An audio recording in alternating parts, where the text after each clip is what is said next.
श्री स्वामी समर्थ, जय जय स्वामी समर्थ। तर आता बघा, बुधवारी म्हणजेच आपल्याला आता बुधवारी पौर्णिमा लागत आहे। तर गुरुवारी जेव्हा आपल्याला हनुमान जयंती आहे, तर हनुमान जयंतीच्या दिवशी आपण खास उपाय कोणते करायचे आहेत ते मी तुम्हाला सांगणार आहे। तर तुम्ही जर उपाय केले तर तुम्हालाही तुमच्या आयुष्यामध्ये खूप फरक दिसेल। तर हे कोणते कोणते उपाय आहेत तेच मी तुम्हाला सांगणार आहे या व्हिडिओमध्ये। तर तुम्ही मारुतीची जे कोणी सेवा करेल त्याला यश हे नक्कीच मिळते।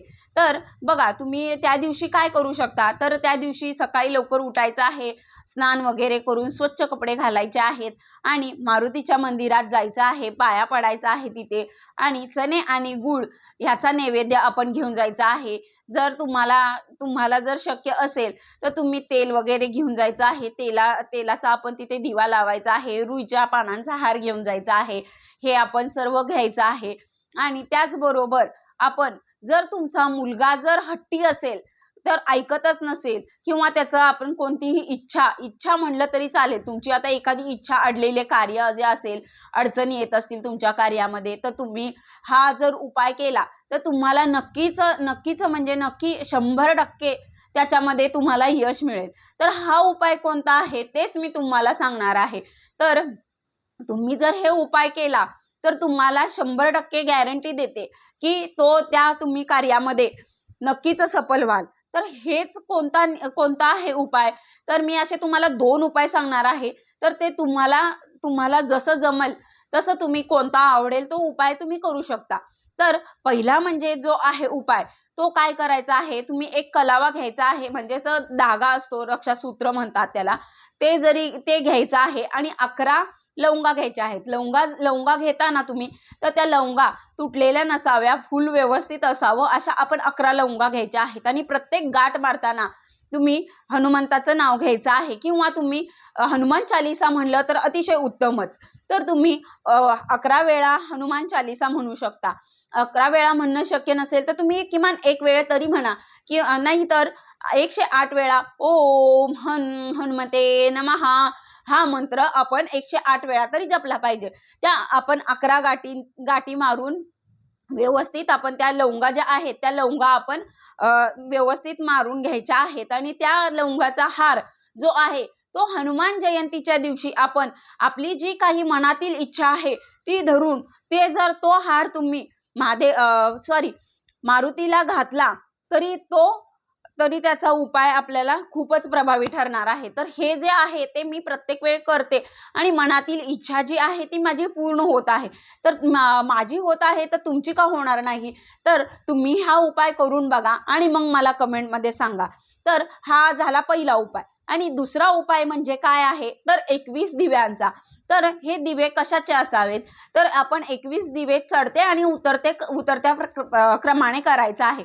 तर तुम्ही बघा, एखादं मूल जर हट्टी असेल किंवा ऐकतच नसेल, चिडचिड करत असेल, खूप राग येत असेल त्याला, तर तुम्ही हा उपाय जर केला तर हा मारुतीचा उपाय आहे, तर खूपच प्रभावी आहे। हा सिद्ध उपाय आहे म्हटलं तरी चालेल। तर तुम्ही हा जो 21 दिव्यांचा उपाय जो आहे तर तुम्ही केला तर तुम्हाला फरक नक्कीच जाणवेल। तर बघा, आपण काय करायचं आहे, हा जो आपण 21 दिवे आपण काय करायचं आहे, तर चढत्या आणि उतरत्या अशा प्रकारे आपण करायचे असतात। तर सर्वप्रथम आपण चढत्या पद्धतीने करायचं आहे। तर हे 21 दिवस आपण काय करायचं आहे, तर पहिल्या दिवशी आपण एक दिवा घेऊन जायचा आहे, दुसऱ्या दिवशी 2, तिसऱ्या दिवशी 3, चौथ्या दिवशी 4, असं आपण 21 पर्यंत करायचं आहे। 21 दिवे घेऊन जायचं आहे आणि ज्या दिवशी तुमचे 21 दिवे हे दिवे कणकीचे असावेत। तुम्हाला जर शक्य असेल तर तुम्ही पंत्याही घेतल्या तरी चालेल, पण कणकीचे छोटे छोटे दिवे करून तुम्ही घेऊन जाऊ शकता। हे दिवे घेऊन जायचे आहे आणि 21 दिवस पूर्ण झाल्यानंतर आपण काय करायचं आहे, तर पहिल्या दिवशी ज्या दिवशी आपण जाणार आहे तो दिवा घेऊन, तर त्या दिवशी सांगायचं आहे की माझं बाळ जे आहे ते हट्टी आहे आणि खूप चिडचिड करत आहे, राग येत आहे त्याला, तर त्याची शांतता लाभावी त्याला, म्हणून मला हा उपाय करायचा आहे, आपण असं सांगून करायचं आहे। तिथे आपण मारुतीला गेल्यानंतर सांगायचं आहे। तर तुम्ही हा कोणत्या दिवशी उपाय करावा, तर तुम्हाला जर शक्य असेल तर हनुमान जयंतीच्या दिवशीपासून केला तरी चालेल। जर तुम्हाला शक्य झाले नाही त्या दिवशी, तर तुम्ही काय करायचं आहे, तर तुम्ही कुठल्याही शनिवारी किंवा मंगळवारी जरी केला तरी अतिशय उत्तम आहे. तर तुम्ही करायचं आहे. मग 21 दिवे पूर्ण झाल्यानंतर मग पुन्हा तुम्ही काय करायचं आहे, 21 नंतर मग पुन्हा तुम्ही 21 नंतर 1 पुन्हा 2 असं वाढवत न्यायचं आहे.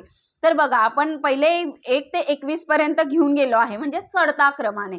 पुन्हा मग नंतर उतरत्या क्रमाने घेऊन यायचं आहे. तर तुम्ही असं हे पूर्ण करायचं आहे. हे जर तुम्ही व्रतच म्हणलं तरी चालेल. जर असं केले, चढत्या आणि उतरत्या क्रमाने जर दिवे लावले, तर त्याचाही तुम्हाला ते दिवे आपण पूर्ण होईपर्यंत आपल्याला फरक पडतो. हा 21 दिवसाची जी सेवा आहे ती अतिशय उत्तम आहे. तुम्ही कधीही केली तरी चालते, यामध्ये काही संशयच नाही आहे. तर तुम्ही असे छोटे छोटे जे उपाय आहेत ते केल्यानंतर तुम्हाला खूपच फरक जाणवतो आणि मुलांमध्येही सातत्याने प्रगती होत राहते, त्याला यश मिळते आणि त्याचा जो चिडचिडपणा आहे तो खूपच प्रमाणात कमी येतो. तुम्ही स्वतः अनुभव घ्याल आणि मग मला सांगाल.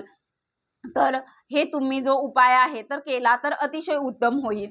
मी हा उपाय केला होता म्हणून मला असा शेअर करावा वाटला म्हणून मी केलेला आहे.